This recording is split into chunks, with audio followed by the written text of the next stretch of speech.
नमस्कार प्रेक्षकांनो. लग्नानंतर होईलच प्रेम या मालिकेच्या उद्याच्या भागात आपण पाहणार आहोत की काव्या झोपलेली असते आणि पार्थ तिच्या उशाशी बसलेला असतो. पार्थवरती त्याच्या आईबाबांच्या नात्याचा खूप छान प्रभाव पडलेला असतो. तर तो काव्याच्या कपाळावरती फुंकर मारतो आणि म्हणतो, काव्या, आपण कोर्टाची पायरी नको चढायला पाहिजे होती. आपण कोर्टाची पायरी चढण्यापेक्षा मैत्रीरूपी प्रेमाची पायरी चढलो असतो ना तर खूप बरं झालं असतं. हो, आणि मी तयार आहे आता आपल्या मैत्रीची पायरी चढायला. मला आपल्यातलं प्रेमाचं नातं हवं आहे.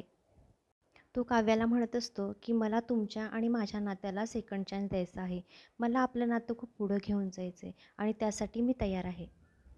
मला माहिती आहे की आपल्याकडे फक्त 6 महिनेच आहेत, पण मला या गोष्टीची खात्री आहे की तुम्ही 6 महिन्यात मला नक्कीच आपलंसं कराल. मला समजून घ्याल, माझा प्रेम तुम्हाला कळेल.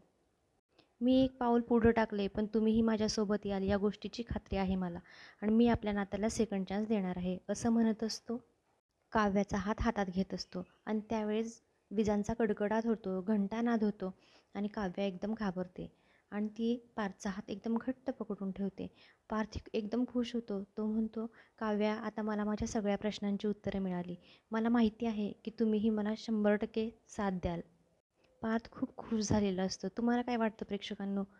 यांचं हे नातं असंच पुढं जाईल का?